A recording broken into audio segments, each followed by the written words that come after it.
Hello, and back to the motor house.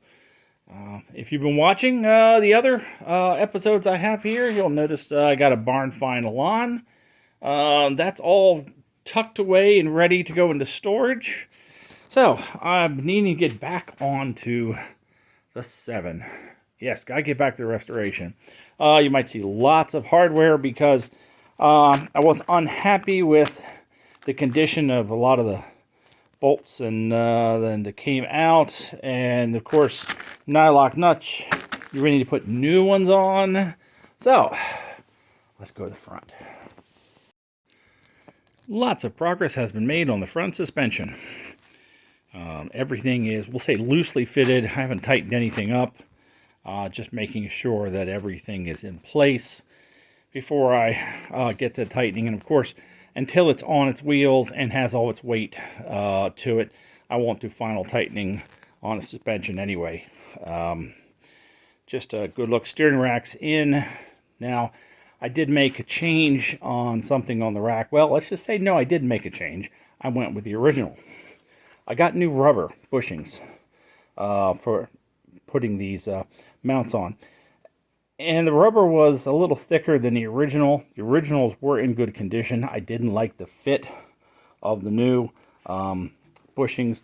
It just wasn't working out well. So I went back to the originals and everything bolted up well. Primarily, I could not get them to come down close to the mounts. They were just too thick and just wouldn't set in. So I went back with the originals. And that worked out real well. Putting a lot of new hardware on. I wasn't happy with the old hardware, as I've said just moments ago, as you're watching. There's a good shot of the other side. Calipers are hung. Haven't done the rotors yet. Just got to get them. A little extra weight off this while I've got it up on the dolly is not a problem either. I can do that when I'm ready to set it down. Brake lines.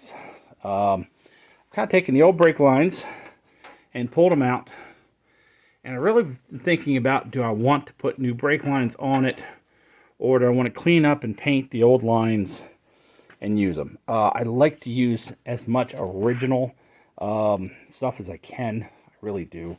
And if there's the surface rust, which there is some surface rust, and it does clean up real well with a wire wheel, and I haven't seen anything more than just a little bit of surface rust on them. And I can hit that with a rust converter after I clean them up, make sure that everything's fine, then paint them. Of course, the one that goes to the back was repaired. It was brazed, and that one has to be replaced regardless. So that's what's going on in the front end of the car. The anti-roll bar, sorry for the noise of the fan, it comes on automatically. The anti-roll bar is loose. I'm going to keep it loose for right now. When the car is down, weight on it, it'll be a lot easier to get this on both sides to connect in.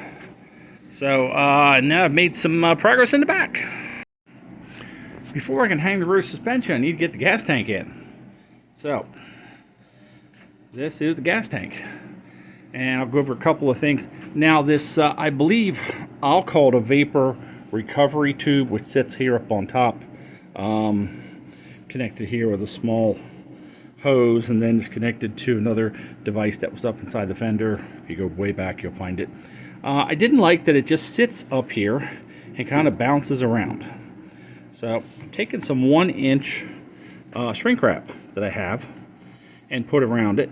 And I probably will, tighten up a little, but that will keep the paint from hitting each other, and bashing itself. But all it did up here was just, there really wasn't anything. There is a clip. Let's see if I can get to the clip. Let's see. There is a clip. There it is, right here. There's a clip, and it was bent down, and I'm thinking that this should be over it, and I'll put a zip tie after I get this put back in. The sending unit. Sorry, couldn't remember what that was for a moment. That's what happens with me. Go over something else on the tank here. These mounts here, which are 7/16 fine. It took a while to figure that one out. Cleaned up all the threads of the original hardware, and everything is doing well. The center two just support the tank. And of course, if you consider the body and there's an acorn nut on top, go to pull up, there's a large space here. Should there be a spacer? That's kind of what I'm trying to think for myself is, should I add a spacer in there so that it kind of draws it up in here? That's kind of my question to myself. Should I put a spacer? Because otherwise, if we go down to the bottom here, if you see, this bolt goes through and holds it. Of course, there is a gap on both sides, and I'm going to put some washers in there and take up that gap so it's not stressing the bottom of the tank, pulling it towards the side. But once they're in, once the bottoms are tight, then really we'll say these top pieces are to carry the weight of the tank also. But I'm just, I don't want to crank down on them when the body's on, but yet I'm trying to decide if there should be something in there.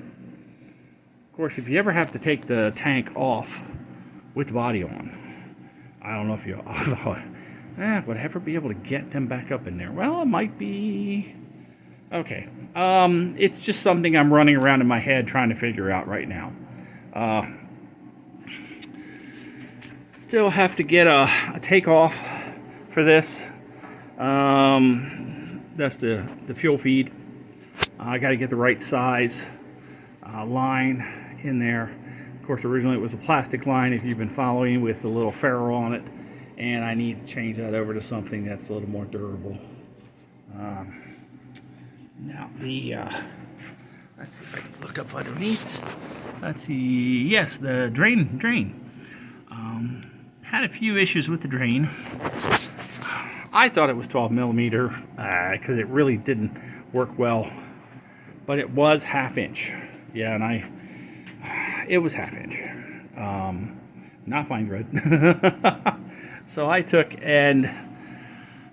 out the tap, cleaned it up, got a nice 1/2 inch shoulder bolt for in there. Put a new copper washer on it, lots of Teflon tape and liquid sealant for like fuel lines. Put it up in there and it's sitting. So we'll let that cure in. Of course, before the body goes on, I will put fuel in this thing and make sure everything's running, working before the body goes on. Sorry if I'm rambling a little there. Just make sure there's no leaks. If there is a leak, I'll work on it then. But this is the progress at the moment. So the next is to figure out what I'm going to do with the tank, then get the differential and the rear suspension on, and start thinking about the front brake lines again, what I'm doing there. So I'm going to get all that run, and the engine, lots of progress in the engine being made. So we may see that in a couple videos. We'll see some updates on the engine. Okay, thanks for watching.